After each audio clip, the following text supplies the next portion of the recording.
I think without the Indigenous people's involvement in the War of 1812, that this would now be the United States.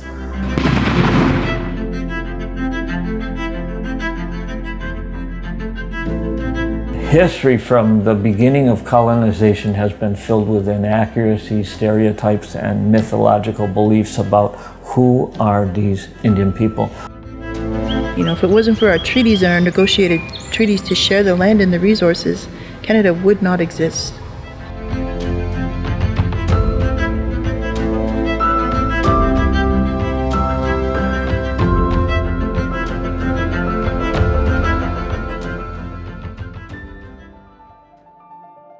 We start our day spiritually. You know, we're supposed to start our day with what we call the Ganonyo, the Thanksgiving speech or address.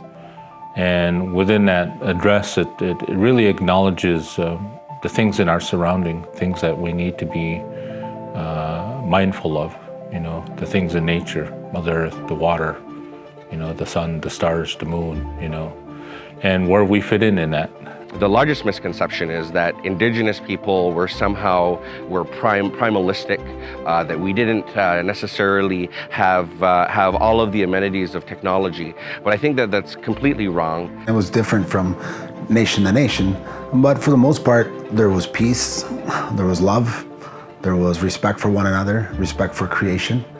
We honored Mother Earth. Mother Earth honored us because we knew if we didn't, that she wouldn't reciprocate that same respect and she wouldn't be able to provide what we need for us. We were a great people. You know, we had a lot of our culture, language. We knew how to farm. We knew how to live off the land. We had a great connection to nature. We watched how animals migrated.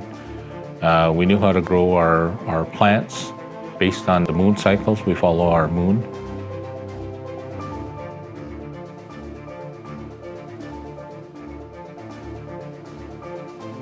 I think the reality of our history was such that we had doctors and we had scientists. We understood the natural world better than anyone in the world. We were the first to create the first hybrid of plants taking this corn stalk from a blade of grass found in the Andes and genetically engineering it to become corn.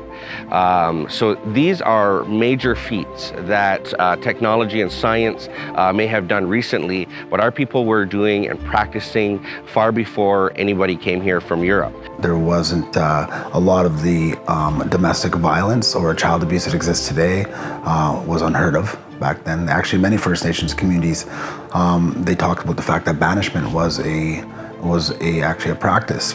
And sometimes banishment could mean like 1 year, a full cycle away from the community, like the 4 seasons, or sometimes it can mean lifetime. We had many great things that we were rich in culture that we could share with one another. We were excellent traders. We picked up songs and made trading partners. These were I think, signs of an advanced civilization and not a civilization that was primalistic prior to European contact. When the settlers first came, we were fair to them and tried to teach them our ways, which is how to live off the land, because pretty much everything was new to them. When they came to our territories, we welcomed them, we greeted them, wanted to find out and learn more about them. We started to enter into agreements with them, with our one dish, one spoon, our 2-row that was with the Dutch, and so there's a lot of foundational agreements we had.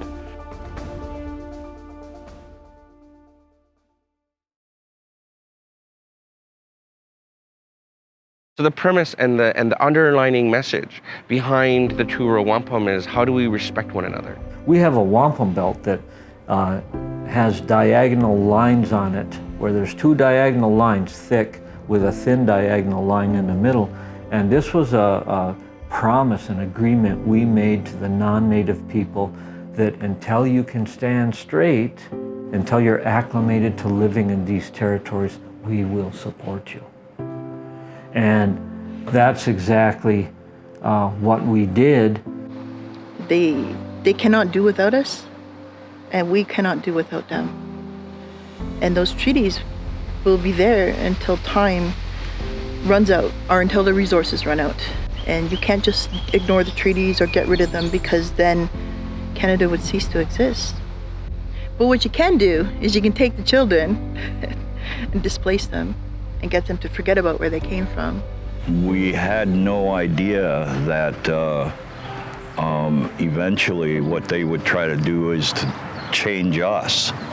So First Nations people were about ecology, understanding our relationship to the environment and respecting that relationship to the environment, whereas non-Indigenous people were more about the economy, right? The right management of the environment. When they didn't even understand their relationship to the environment, because we understood our relationship to the environment, right? But when they met us, they thought that we were poor, that we were nomadic, that we were savage, right? So they started placing these stereotypes upon us. And we never questioned our worth, we never questioned our value in life until first contact. Eventually the idea was for us to assimilate, and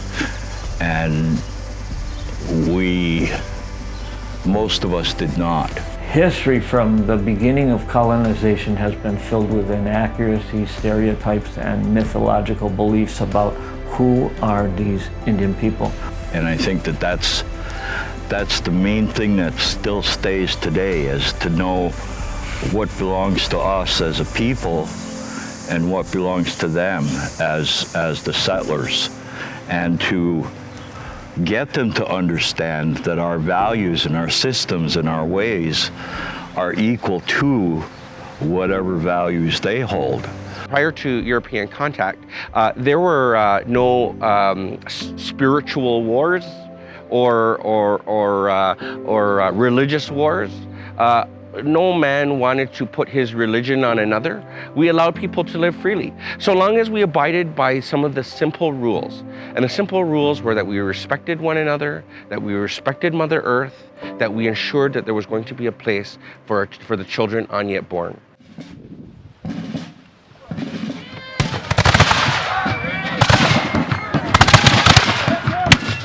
Well, in the theatre of war, we did quite a bit of intelligence gathering with the native contingents. We were very short-handed with professional troops. The native peoples were a great psychological weapon in this war. We needed them. The natives were the ideal teachers. They knew how to live here already and rove freely throughout the year. They knew what to eat. We didn't even know what vitamin C sources were available here. So yes, I can say that I'm here today thanks to my native friends.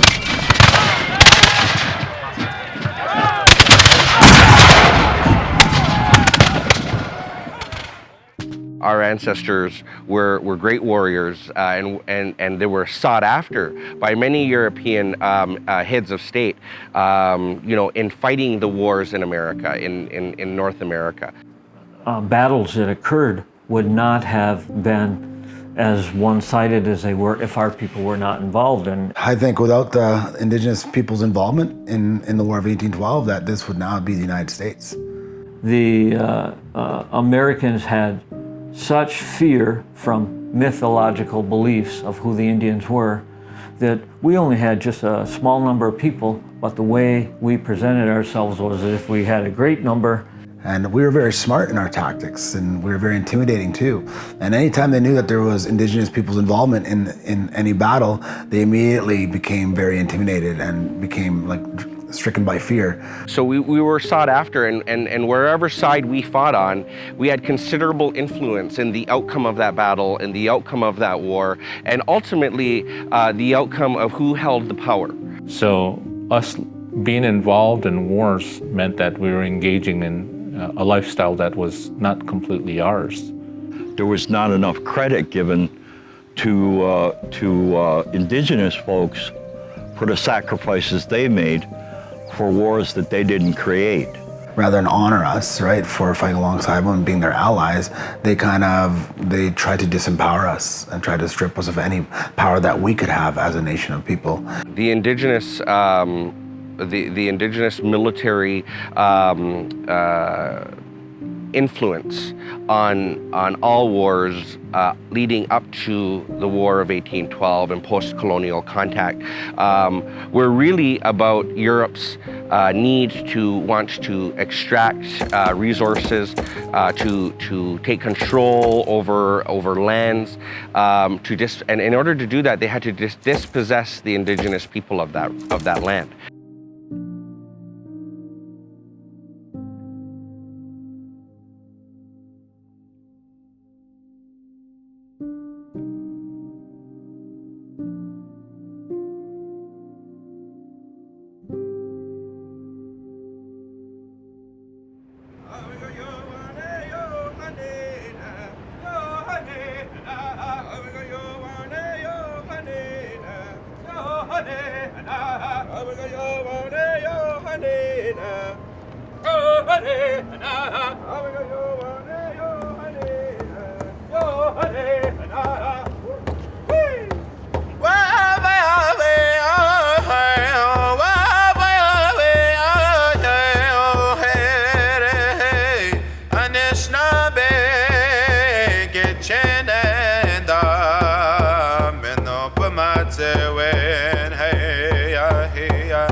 Jimmy Gwe Chimnero, way a ho, way oh, hey.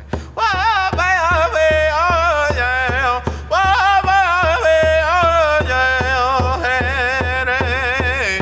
Anisnabe, get chin and Menoba Madzewen, hey, Jimmy Gwe Chimnero, way a ho, hey, oh, hey, oh. Anisnabe, get chin and Menoba Madzewen, hey, Jimmy Gwe Chimnero, way a ho, hey, oh.